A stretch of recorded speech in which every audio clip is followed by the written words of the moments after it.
Welcome, heathens and witches, to the Horn and Cauldron podcast. Yeah. I'm John Norgrove. This is Julie Norgrove. This is our witchy podcast. Today we are talking about Beltane. This is our Beltane 102. So, if you want to hear the first Beltane episode we did, that was episode 11. So that was back in the day. We're at episode 37 now. But, so we're just going to get right into Beltane 102. Oh, yeah. If you're listening to this on YouTube and you're looking at our faces, welcome. What's up? How you doing? Be cool. And do peace. You know the rules. Do peace. And put on your robe. Put on your robe. Do peace. And like the video, comment below, share the video, subscribe to the channel, and do all that kind of stuff. If you're listening to this on your podcast network of choice, what's going on? Please leave us a review. That's the only way we know that people are listening to us on podcast networks, because analytics are a lie. Or they are not. They are still grand design. Or there really is only 7 people listening to us. Yeah, or there's only 7 people. And officially, we have 7. Hey, I'm okay with that. What's up? Hello, 1 through 7. Yeah. Thank you for being here. And secret 8 that we don't know about yet. Comment below. Tell me if you should be number 8. Yeah, and future 8. You know, like Professor X put his hands on the side of his face. You know, whatever that shit is. But yeah, so let's just get right into it. Yeah. I don't know. Who is Beltane 102? How is Beltane 102? How is Beltane 102? What is Beltane 102? I mean, why is Beltane 102? Well, because who, what? Did we do all of them? Is that all of them? Where? Who, what, where? Where is Beltane 102? Yeah, that's fair. All right, now that we've done that, so so this is 102 because we've already covered a whole bunch of basics of Beltane in our 101 episode, some of which we'll be touching on, but this is really more of like a deep dive into Beltane. Into a specific characteristic of Beltane. Yes. You know, and for the 102s, we do like a ritual bit instead of a couple of spell bits. So If you're new to the 102 aspect of our podcast videos. Absolutely. I was going to say exactly and absolutely at the same time. And that's that was awkward for my mouth. Exactly.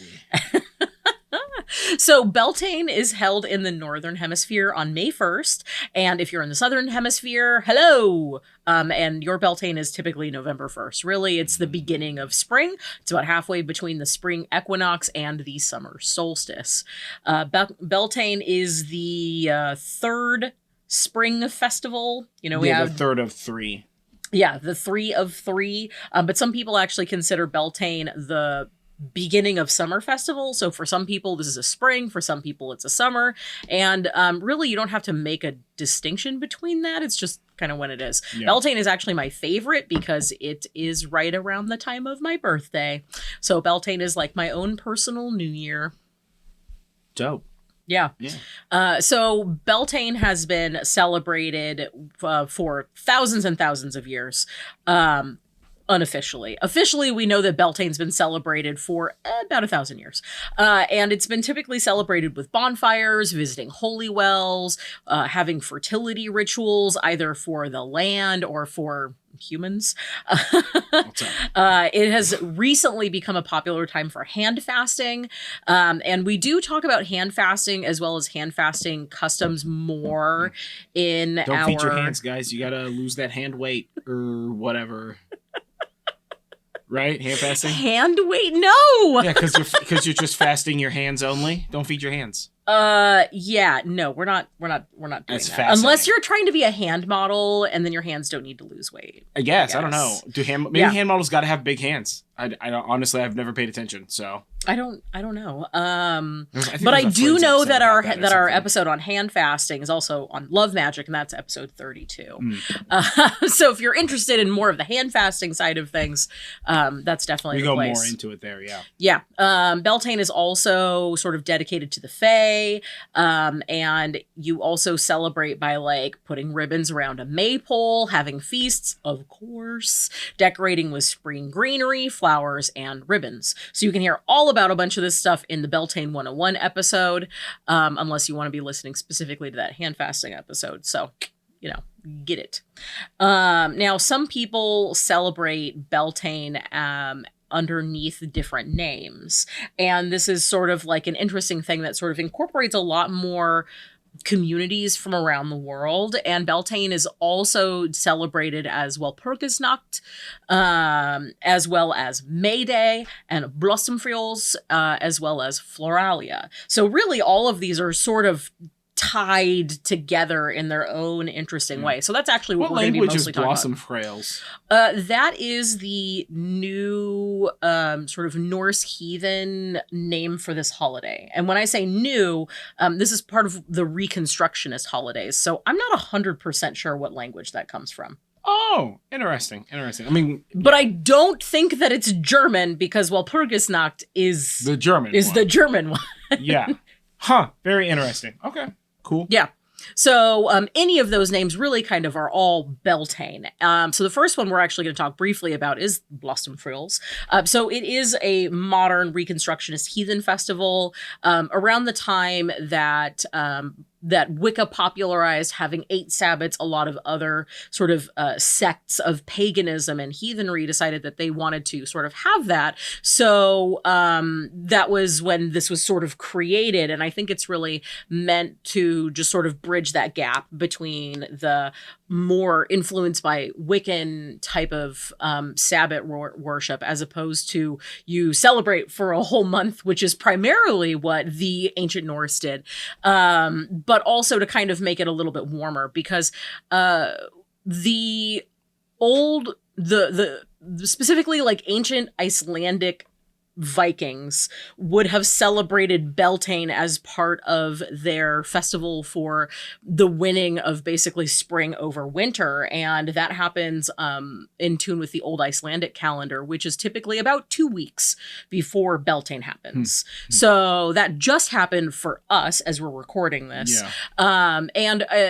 A lot of old heathen Norse things were celebrated for an extended period of time. So we've talked in a bunch of different episodes about how the Greeks kind of tended to celebrate things for like 3 days. And same thing with the Romans. But the Norse tended to celebrate the whole month. Yeah, I mean, you're going to throw a party. Why not throw it like 9,000? Exactly, right? Exactly. Over 9,000. So, Blōstmfrēols is pretty modern, and because of that, it picks and chooses elements from Walpurgisnacht and Floralia, which is actually the ancient Roman festival for spring, as well as elements of Easter or Easter. So you see a lot of those sort of things in that there for them. So we're actually going to move away from that, because all of these things you can kind of pick and choose if that's where you want to be. So Walpurgisnacht is kind of the biggest one here. And I had heard that name being associated with Beltane before, but actually hadn't really looked into it, and was quite surprised to learn that this is basically a feast day for a saint. So this day is named after Saint Walpurga, who lived in the 8th century, so in the 700s. Now, the earliest depictions of this Saint Walpurga show her holding stalks of grain. And this is actually pretty interesting because, drinking game moment, it has to do with the Christianization of Europe. So Bam. Yeah. Not even 15 minutes in, and we're already at I don't have a beer. At drinks. I'll go get a beer. You're gonna need one. I don't know why you didn't prepare. Yeah. You were not prepared. I was not. Illidan is saying things to you. So Walpurga was originally shown holding stalks of grain, and this really ties into iconography of older agricultural and fertility deities such as Ceres or Demeter, Persephone, Freya, even Brigid were all shown holding stalks of grain. And we can really see how they're kind of trying to like bend that curve there. And in particular, this is probably a bit more of a choice rather than something that just sort of fell into that, because Saint Walpurga spent a good portion of her life trying to convert German townsfolk from their pagan religious beliefs to Christianity. And in doing so, she traveled with her brothers as well as the other missionaries. wrote accounts of her travels, which is actually super fascinating because she is often called the first female author in England and Germany because of that. She's not the oldest female author in the world. That belongs to a Japanese woman who wrote a novel that I can't think of off the top of my head. She wrote it at the ripe age of 253. No. It's also one of the oldest novels in the world that this Japanese woman wrote. Anyway, I digress. So Saint Walpurga, because she was basically doing her missionary type work to convert people, probably saw that these people were worshiping deities that had these grains. And I know you're saying like, oh, Persephone, Demeter, Ceres, like this isn't in the Germanic thing. However, we do know, and we've mentioned this in a few episodes, a couple of deep dives, couple of random things, that we know that people were worshiping Roman and Greek deities as far north as Scandinavia as early as the 4th century. And that's really, a lot of it is thanks to the Romans. So, that's definitely I think that's a more of a choice than an accident that she was shown holding stalks of grain. As time went on and things got more modern, she was mostly shown holding like bandages. But Saint Walpurga, after she died, was canonized and then was later on associated with protection against magic and witches. And so her ancient feast day was Walpurgisnacht. In modern times, her feast day is like in February, which I don't understand why they changed it. It does not matter. But her ancient feast day, and by ancient, I mean like back to like the early 900s. That's pretty ancient. It's pretty ancient. Like that's a long time I'm ago. not like from That's there. more than 1,000 years ago. I'm not like from there. Like I don't know that place. It's definitely a long time ago. I don't know anybody that was alive then unless I accidentally know an immortal or a vampire, in which case, hey, what's up? Yeah. I feel like that's another drinking game thing that needs to start there. Please, free immortality. All right, we just what's up? I'll be one. A vampire. So, it's interesting that she was a crusader and then was sort of like the patron of the against magic and witches, and that's really one of the like core tenets of the Christianization of Europe, is trying to get people to not only not worship their pagan gods, but to have people that do as outcasts. So Walpurgisnacht customs combine some really interesting pieces of ancient pagan and old Christian elements from throughout Europe. So some Walpurgisnacht customs from around, I want to say the world, but it's really mainly Europe. It would be to burn an effigy or a puppet that's made to look like a witch to scare away witches. Now we see this in other old pagan customs where you burn an effigy of winter to banish it and welcome spring. We actually talked about this a bunch in episode 34. That was Ostara 102. Yeah. That makes sense. Totally. It's the scarecrow logic.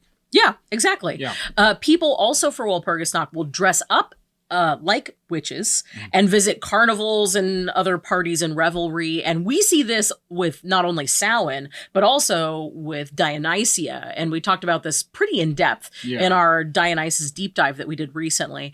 And this is really, I think this is actually super interesting because Samhain is the opposite side of Beltane, and the veil between the worlds is thin during both of these particular Sabbats and times of year. And that sort of holds true throughout all of the pagan and heathen type of belief systems that we have. So dressing up during Samhain was traditionally to disguise themselves from wandering spirits, but not just to disguise, but also to protect. We talk more about that in Samhain 101, which is episode 24.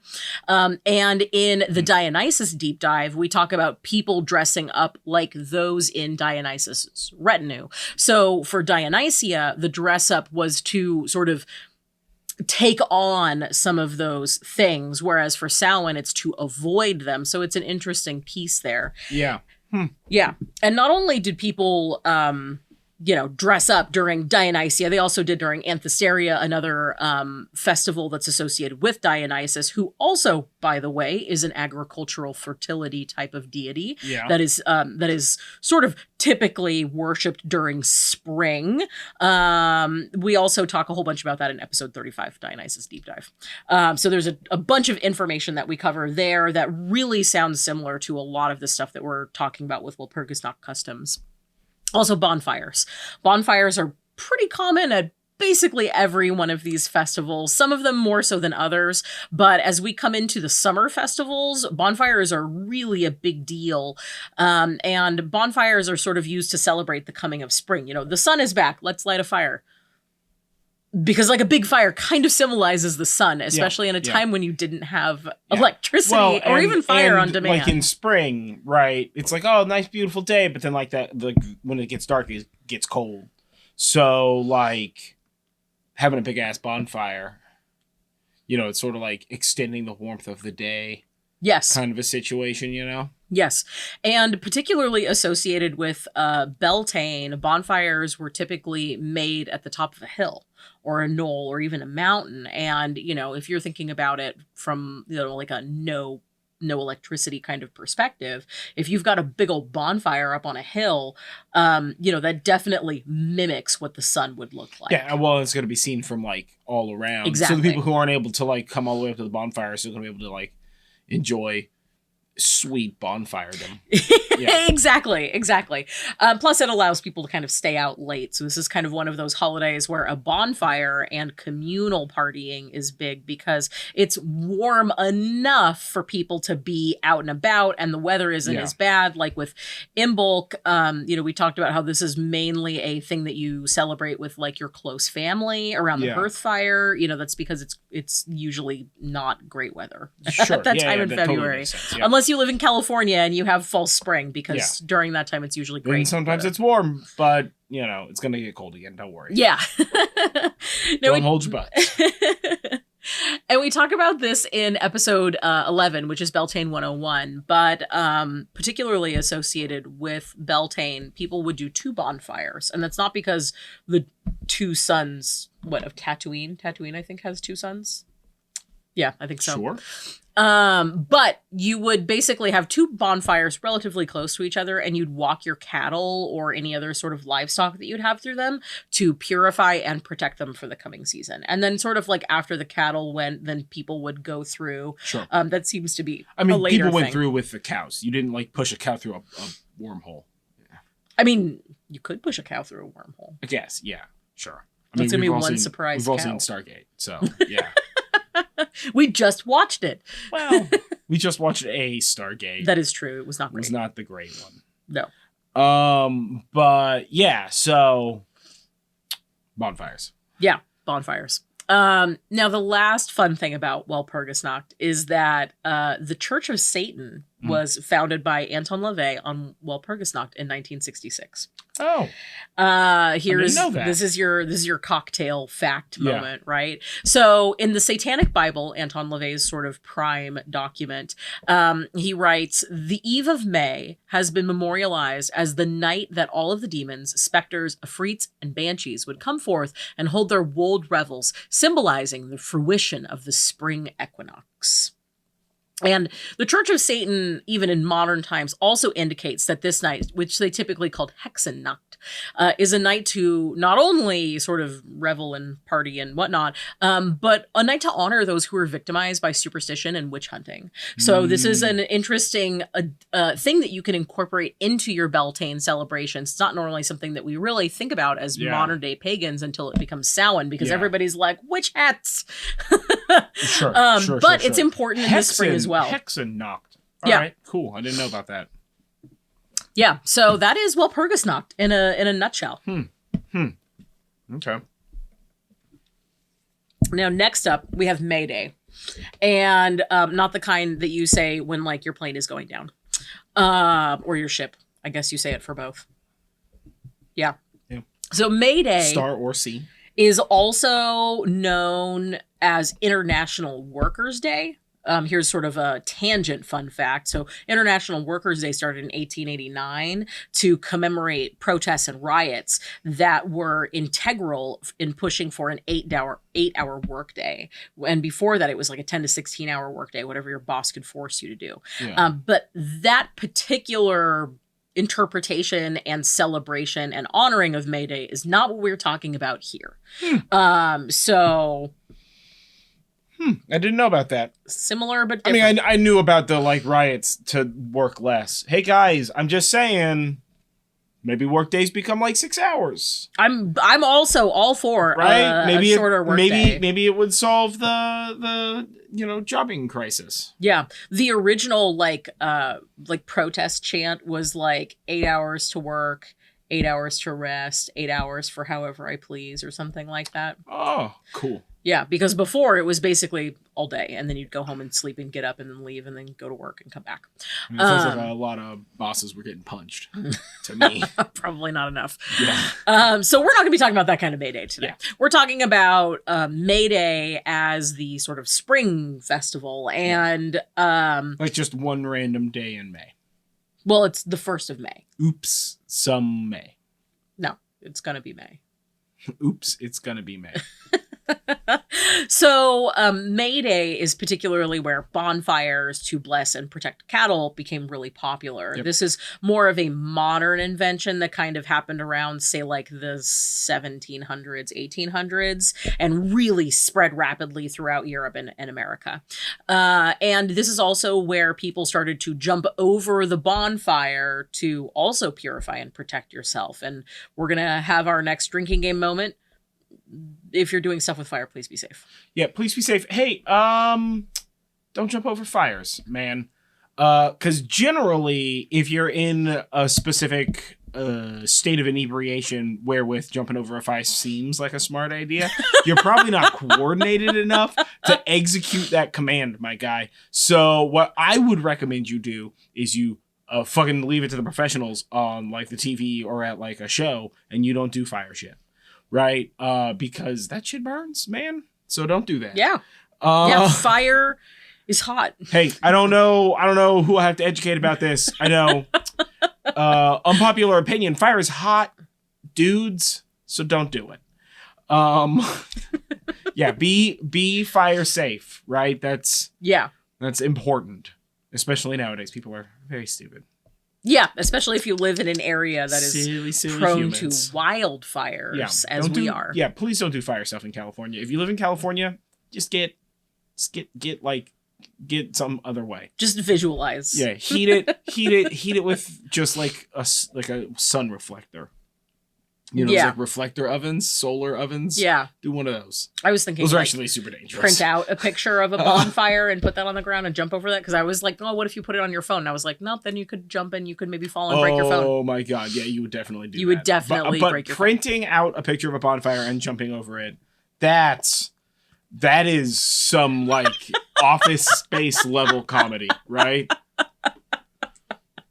Like sneak downstairs, print it off so that when the boss doesn't see that you just printed a full color page of a bonfire, right? Print something else at the same time. You're like a Word document, bonfire picture, an Excel document. You know how to do this. And then you go upstairs. Most of your millennials, you understand. Yeah, and you go upstairs and you whisper to your other heathen and pagan coworkers, "Hey, I brought the bonfire, guys." And then you put it on, and everybody jumps over it, and then you just crumple that up and put it in the trash. Yeah.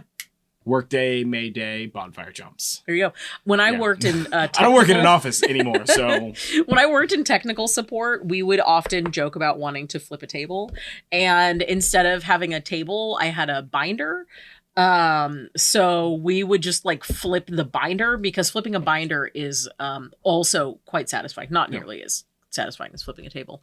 But that's basically what that reminds me of. That's Office Space Beltane bonfire moments. Flipping a table is awesome. Or just like throwing a chair. Like if you're ever getting rid of, totally off the subject, by the way, if you're ever getting rid of like lawn furniture, you know how you have like that old white plastic, you know how everybody owned those white plastic lawn chairs that are like $1 and or the whatever. leg always breaks, and the leg shatters, and then it's like garbage because the sun has degraded the plastic. But it's too big like for you to put into the trash can. Yeah, this is what you do. You just throw that shit across the yard, not aggressively, not towards people. Do shit in a safe way. I cannot stress this enough. But like if you're in a safe place and you have the safety of it, like you got to break it apart to fit it in your trash can anyway. Yeah. So, like, you know. Throw it at a wall. Batters up, whatever. Just don't hurt your house. Yeah. Or, like, another person or whatever. Or another animal. Yeah. Also, don't try to jump on it. Those are slippery. Ooh. And you will crack how your little you- noggin on the ground. Yeah, I was thinking like that's how you get yourself an appointment for a tetanus shot, Yeah. probably. Well, there's no metal in those, so you shouldn't be getting tetanus, but you might be getting something else. So yeah, So maypoles. maypoles. You know what's not a lawn chair? Maypole. A maypole, yeah. Or maybe it is made out of a lawn chair. Yeah. Just Maybe in it's a very lawn chair. tiny- Maybe it's maypole. Is that how that makeup commercial goes? No, And no. it's just a- So just a maypoles chair. are also really commonly associated with May Day, and that's kind of like where that sort of became a Beltane custom. Yep, same first word. Yeah. Day pole. And we think we don't even entirely know how the whole maypole thing Like where it came got about, hot? like where it got hot. We do Sure. not really know. Yeah. But scholars think that the practice of like dancing round the maypole, particularly with like ribbons and whatever, may have evolved from old Germanic and Norse customs that revolved around trees and honoring the landvitir associated with particular trees. So you would like, decorate a tree, basically show it a good time. Yeah. Honoring that. Yeah. Counter theory. I'm not a scientist at all, but I'm just putting this out there. Maybe it was like the fucking Macarena and it just took over, man. Because I'm gonna be real, I could easily see some pop star being like, "Hey, everybody, I'm gonna do a song about maypoles," and they're gonna be like, "I don't know what the fuck that is," and then they're like, "Everybody, grab like pretty colors and run in a circle, laughing," until there's one person left, and they're like, they won the maypole or whatever the fuck, and you're like dancing and singing and having a good ass time. That sounds gangster. That took over. It's not like It's people were doing probably the somewhere cha-cha in slide, between. So It's probably somewhere in between. you know what I mean? It might have just been maypoles. Might have just been the Macarena of like a weird a weird weekend in Germany that just spread forever. Yeah. Or perhaps somebody had, people had a particularly mischievous trees. Like we have a very mischievous light pole right by our house. It's like right where our garbage cans go. It just doesn't want to provide light. No, It's it provides light whenever the heck it feels like it. Yeah. And we've joked Is about the bringing light it pole? offerings. There's definitely a horror movie somewhere where they're like, this light pole should be flickering menacingly. Why isn't it? And they're like, we don't know. Well, they installed that light pole here. And the Hollywood horror movie set just got a regular ass light pole because ours just like menacingly flickers sometimes. Yeah, Or, and this is not a new thing. We will get home, lights on, go inside, grab the trash can, go to take it out, and as you're walking out, the lights is like, no more light. It's dark still, but like no more light for you. You do this in the dark now. Yeah. So it's great. It's a fun light pole. Yeah. So perhaps we need to set up that light pole Yep. like a maypole and bring an offering so that it gives us light. Yeah, I'm okay with Because that. it's clearly not happy with the offerings of trash that we put next to it because it's the only place our trash cans fit. One man's trash is a nightmare. Light pole's treasure, right? Isn't that the saying? So, just putting that out there. No. So it's also really popular to have picnics and outdoor parties at on May Day celebrations. Picnics in particular are like a big thing and were especially in like the Victorian times. And it would be something just as like simple as like, a little bit of food, go hang out at the park or wherever there's like a green space. And it could be as like lavish as like full tables and tablecloths and extravagant food and stuff. People would go all out for this. And again, this is probably also because we've spent most of the winter inside when it hasn't been nice enough to be out. Yeah. Yeah, it's your like first party after, like after summer break gets out and you're just like, we've been free from school for like a week. Everybody's finally trusting that they're not going to secret call us back into school. Yeah. Let's rage. Yeah, So, basically. Yeah. Yeah. So then we have the May Queen. And the May Queen is sometimes a woman, but is modernly more often a young girl, like between say like 8 and say like 15. Child. Okay. Yeah, Yeah. like a young girl. And she typically has like a special spot in local parades. It's usually at the front of the procession.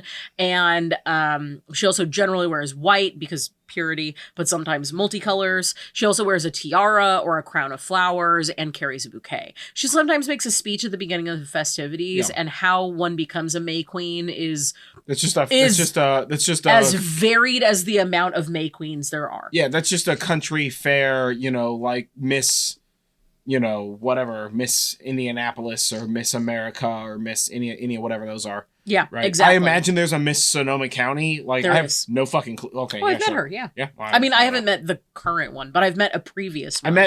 I met a person who had some sort of misterness attached to his to Healdsburg, but I don't know what that was. I don't remember. That was a long time ago, my guys. So he was some sort of important Healdsburgian. Isn't that just beauty queens? Like fair queens are basically just May queens. Basically, yes. Yeah. And also the main character from Midsommar, the movie, is essentially a May queen. Sure. Yeah. There's a lot of I know that one is about the Sabbath of Midsummer, but there's a lot of things there that are reminiscent of Beltane celebrations, and that happens to be one of them. Stuff, yeah. Yeah. Now, coming in line with the May Queen, and the May Queen thing has been around for like a while. But we have a newer thing that's called Jack in the Green. And this is a man. Phrasing. Who, it's what it's called, Jack in the Green. I know. So this is a man who dresses up in a tree-shaped outfit that is made up of seasonal greenery. So he's the tree kid in the play? Yes. Okay. Now, this actually evolved from... Is this just tree kids in plays trying to trick us into appreciating them more? No. Because I support this. If you're a tree in a play, what's up, dude? No, something about it has more to do with chimney sweeps. Okay. Yeah, that makes as much sense as the joke that I just made. Continue. But mine is true. I'll allow it. So this evolved most likely from a custom in the 1600s where milkmaids, like female milkmaids, would decorate their milk pails with like flowers and greenery. Sure. Okay. So this went from decorated milk pails to the milkmaids, instead of decorating their milk pails, wearing hats of flowers, to turning into pyramid-shaped hats of flowers. Okay. And then dudes were like, I want to do that too, but like less flowers. Yeah, so it's like flower crowns today, right? Gals were Basically. like, what about flower crowns? And guys were like, I can put flowers in my beard. It's like a flower crown, but upside down. It is a little bit like that, Yeah, yes. got yes. it. Cool. Now, the earliest mention of Jack in the Green is from 1770. And it's thought to stem from older pagan rituals. And I'm going to come back to that in a minute. But Jack in the Green became really, really popular during the early to mid 1800s.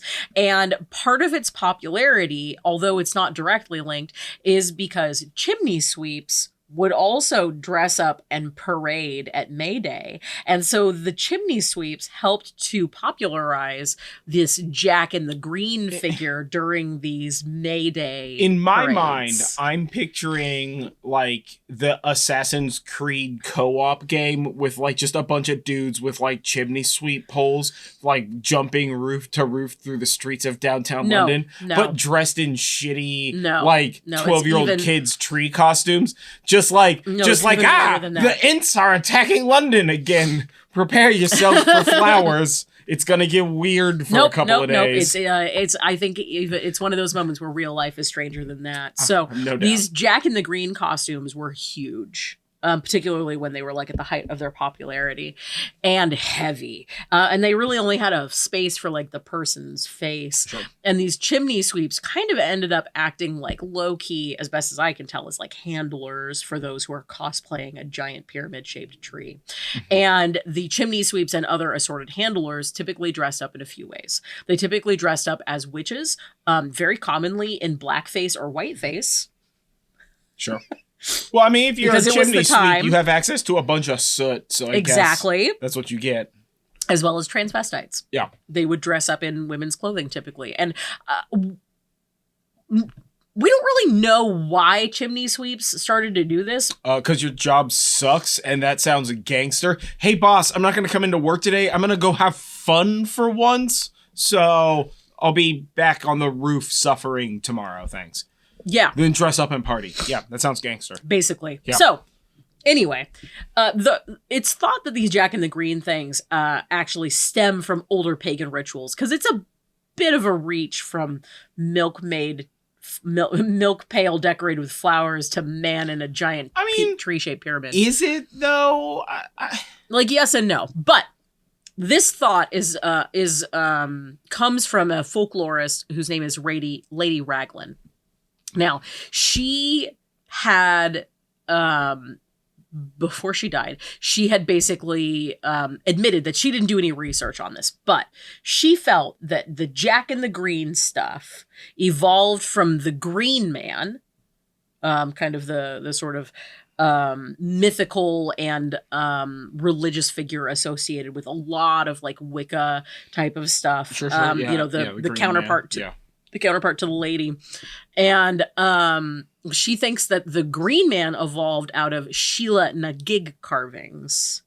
Now, Sheila na gig carvings are ancient carvings that are found primarily in Ireland, but also across other places in Europe, of a like primitive woman showing off her vulva.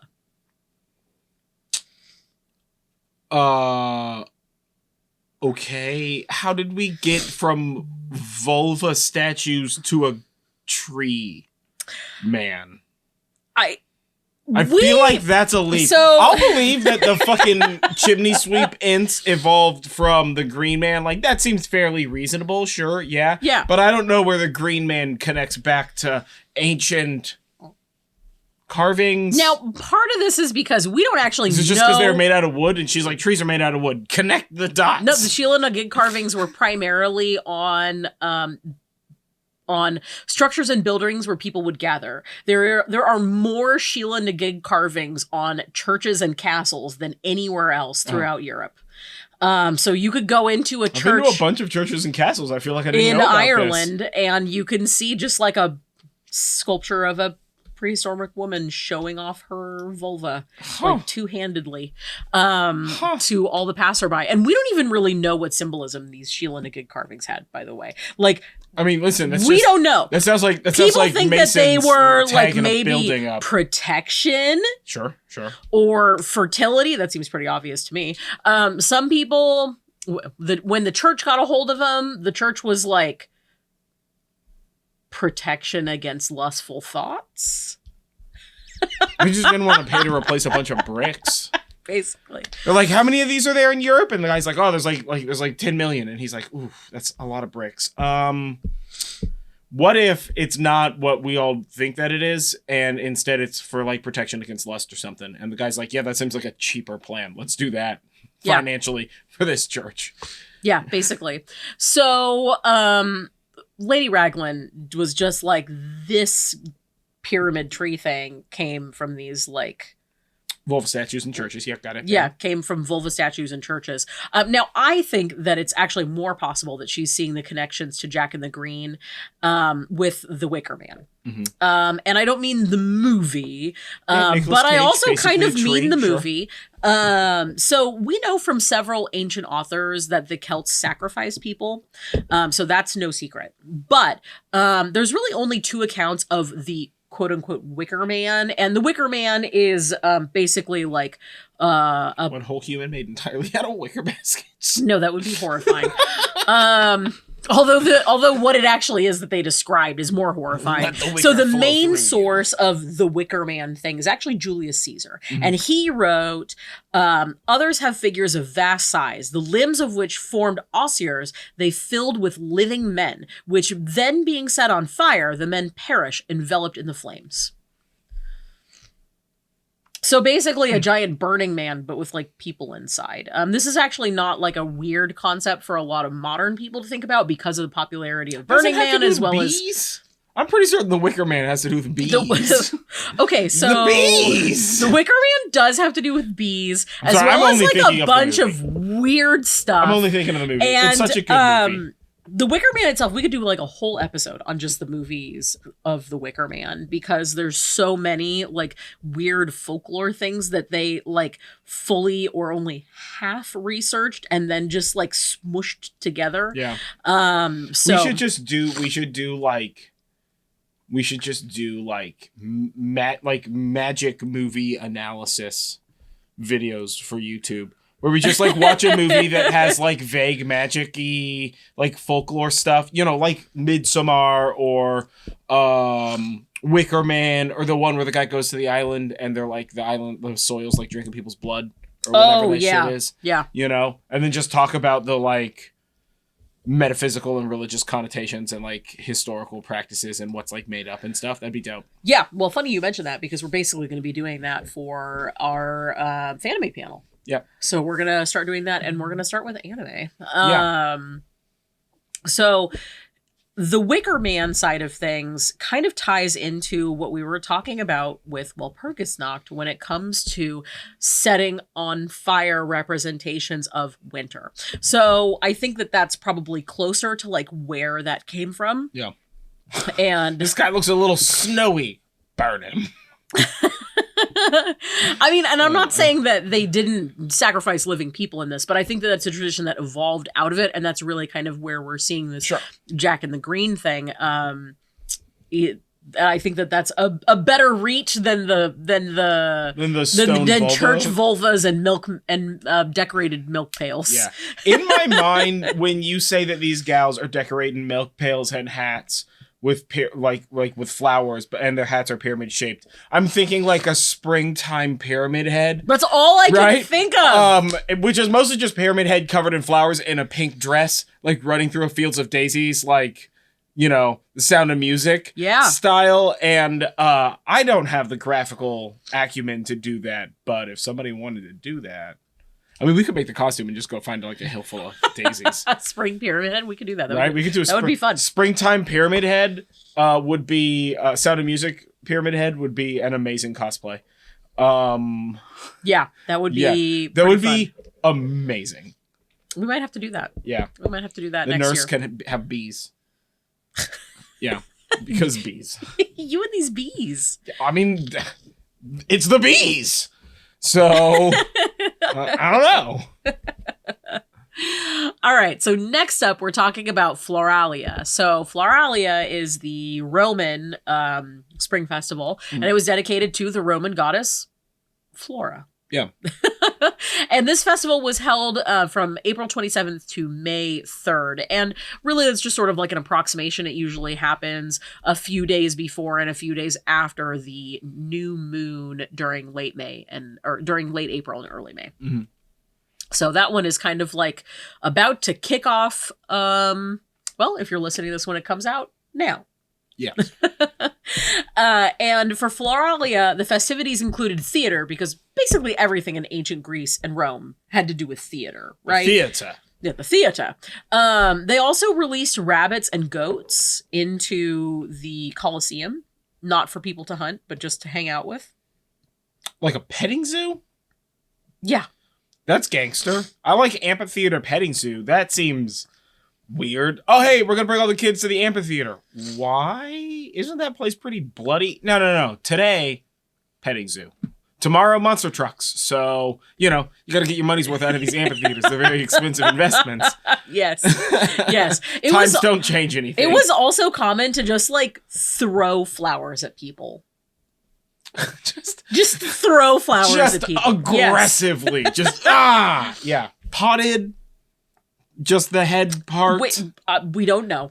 We don't know. I imagine the more flour you've got to throw, the farther it'll go. So the more effective that would be. That's not necessarily true, because you can't. I mean, you know, if you have like a heavy duty flour and it's just one and it's pretty good size, I bet you could get like sweet spiral on that and just bean someone in the head. I bet you that like throwing a sunflower is a lot more effective than throwing like a daisy. Well, I guess it depends on what the effect you're trying to get is. To spread spring cheer or to physically harm your neighbors. And to that I say, why not both? Yeah, why not both? That's fair. I mean, I feel like what we have to do is flower-based dodgeball now. Where we just have buckets in the middle and you can just grab like one flower at a time. Oh my god. We would have to buy so many flowers. But if we did flower dodgeball, how fun would that be? It would be super worth it. Just like buckets full of like heads of flowers and you're just winging flowers at each other. Yeah, it would be very worth it. Yeah. That'd be dope. That'd be dope. We might have to organize that. We're gonna have to do that. Yeah. So throwing flowers at people also. Competitive events. But I am unclear as to what kind of competitive events. Yeah. So whatever you think. Yeah. As well as sacrifices to Flora. Now, The sacrifices, though, it was actually looked down upon to have blood or animal sacrifices. So I know you're thinking these rabbits and goats, perfect prime for those sacrifices. Not really. It was mostly like non-animal type sacrifice. That doesn't mean that you can't do that. Yeah. It just means that this was more about vegetation and spring and new life than it was the head about off a turnip. Whatever. That would work. Yeah. Bleed an onion, whatever you have to do to and in particular, people veg. would bring ears of wheat to shrines that were dedicated to Flora or Ceres or Demeter during these types of, during these festivals. And this was... Floralia is probably one of the more interesting festivals for me, at least after doing this research, because not only do we have like releasing rabbits and goats, but you can't kill them. We have pelting people with flowers. We have unknown competitive events. But we also have the theater. And the theater is interesting because there were prostitutes that would just perform live during Floralia in the amphitheaters there. But normally they wouldn't do this? That is correct. Normally they did their business, for lack of a better word. Yeah, like in a room. In like a room or wherever it was that they did their business. Under a cart. Probably not. Prostitution in ancient Rome was actually really, really common. Yeah. And they probably had whatever the ancient Roman equivalent of a brothel is. Yeah, they had brothels. Also, most women were sort of like looked upon, at least in part, as like property of men. Sure. But prostitutes were generally free women that could make their own decisions. So it creates an interesting social dynamic there. And not only did prostitutes perform live during Floralia in the amphitheaters, when they had actual plays, the women in the plays often performed naked. Sometimes they would start out with clothes on, and then the audience would be like, take off your shirt, and then they would take off their shirt, basically. It sounds like these amphitheaters just became like real divey bars. They're like, hey, it's Floralia. Don't go to the amphitheater. That place gets weird. They're like, what do you mean? And they're like, well, first, petting zoo, so that's different. And then once we shut the petting zoo down for like the night hours, it's just like a bunch of sex. So, yeah. You just get to yell at people, take your clothes off, and I guess they just do it. So that's crazy. Yeah. And in particular, the plays performing naked thing is interesting because we're going to come back to the sex part. It feels very Rocky Horror Picture Show. You know what I'm saying? Yeah. Well, as time went on and the Christianization of Europe happened, that really happened in Rome much earlier than it did for the rest of Europe. So in Rome, this was happening in like the 3rd and 4th centuries. And there was a lot of people during this time when Floralia was still being, celebrated regularly and aggressively that would clutch their pearls about this. So the 4th century poet Ausonius is equally impatient with such behavior when he chides those who go to the theater during Floralia. And this poet says, the rites which they long to see, who declare they never longed to see them. So, we know you be looking at that Pornhub. Don't tell us how bad Pornhub is. Sure. Yeah, they're just a bunch of fucking pearl clutchers. Yeah. That's hilarious. That's real funny. Yeah. Now, sometimes Floralia was celebrated along with a festival called Myoma, which was a festival that honored Aphrodite and Dionysus, or Adonis. Kind of depends on what the deal is there. And we don't actually know much about this festival at all. So it's likely another one of those mystery cult celebrations. And we've talked about mystery cults in a bunch of episodes. Yeah. Persephone, Aphrodite, Dionysus, they all had secret mystery cults. It was very in vogue for them. And real hot back then. But what we do know is that both Floralia as well as Myoma were celebrated typically at night with parties and orgies. So Floralia during the day, petting zoo and theater. Floralia at night, orgies and parties. Yeah. So that's the big deal there. Now, the first time actually that Floralia is mentioned, though, is actually pretty recent as far as the whole ancient Roman and stuff goes. Because the first time this festival was mentioned was in about 240 BCE. And that was because there was a temple that was erected for the goddess Flora. And it was erected after a particularly bad drought. So after a year or so of bad drought, they were time to build a temple. Now, we don't know how long before that people were celebrating Floralia. Sure. But it was not a big deal until this temple was built. Temple built, orgies, petting zoo. Sure. Yeah. That makes sense. Yeah. So that is a whole bunch of information about sort of the history of Beltane and kind of how it ended up being where it is. I think if you are a longtime listener, all 7 of you, thank you. What's up? Or if you've listened to the Beltane 101, you can see a lot of sort of similarities between how we modern day do Beltane as well as how we sort of like ancient times do Beltane. Yeah. And sort of like how all that stuff ties in. And I'm hoping that some of this information gives you new ways and interesting ways to celebrate Beltane for yourself. Yeah. So we typically celebrate with like a birthday party for me, basically. So we actually usually have like a feast with like people over. I usually do tacos for my birthday because tacos are great to feed a crowd. And I usually spend like the week before our Beltane ritual doing a piñata. Yeah. Because I like to make piñatas from hand. And my piñatas are the buffest. Yeah. We throw have to- like axes and spears and shit at them. So Because it's the only thing that will break them open. Yeah. Yeah. And then I put quite fun gangster. stuff inside. It's and quite gangster. Yeah. And Beltane is also associated with the Fae, so we typically have lots of Fae folk hanging around. Fae shenanigans.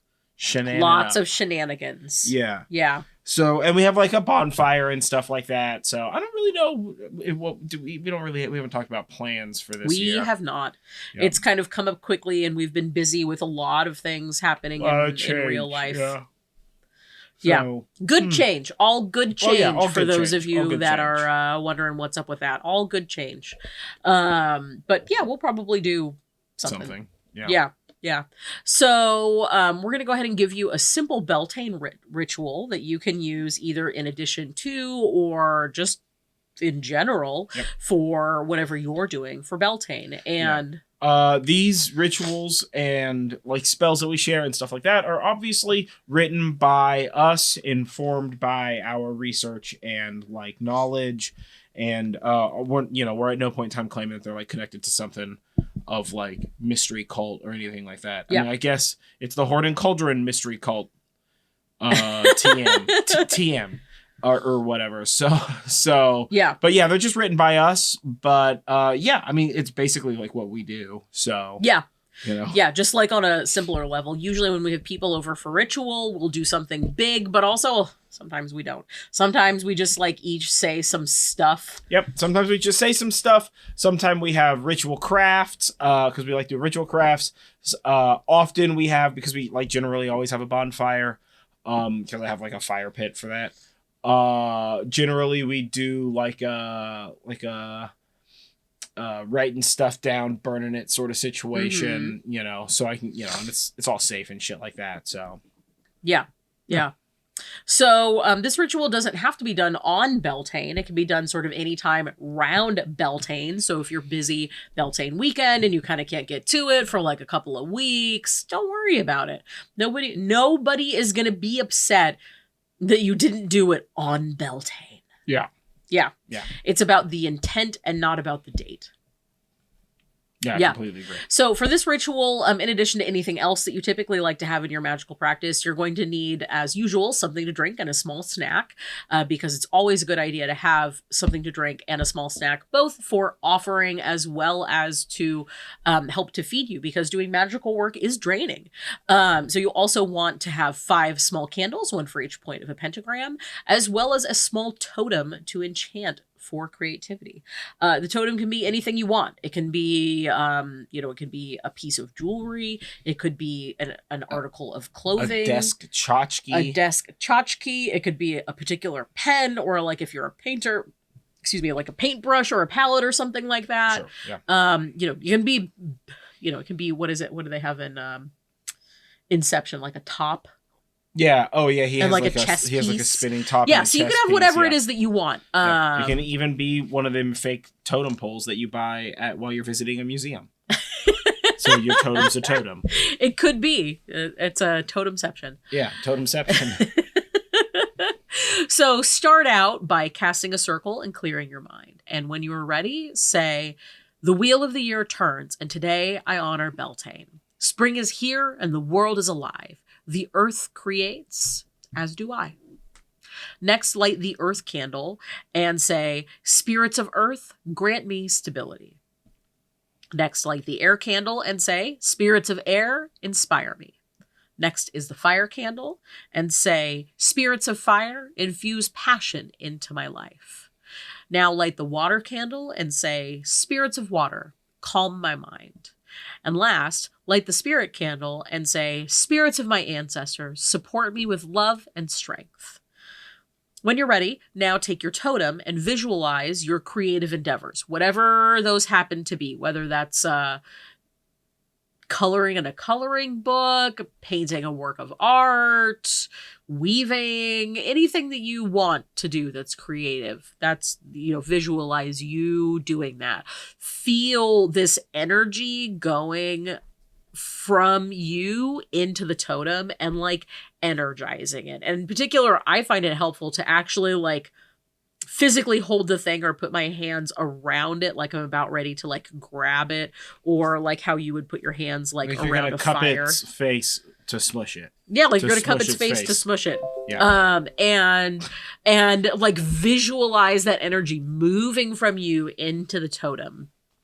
Now, when you feel like the totem is sufficiently charged and you're ready, say, the seed creates the plant and the plant creates the seed. This totem's energy helps me create, and I pour my energy back into it, letting the cycle renew again.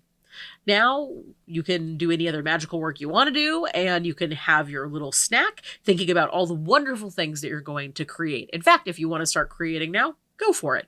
But keep your totem on you. You can either so if you want to keep your totem on you, you can let creativity strike at any time, or you can take it out when you're particularly in the mood to let your creativity flow. Yeah.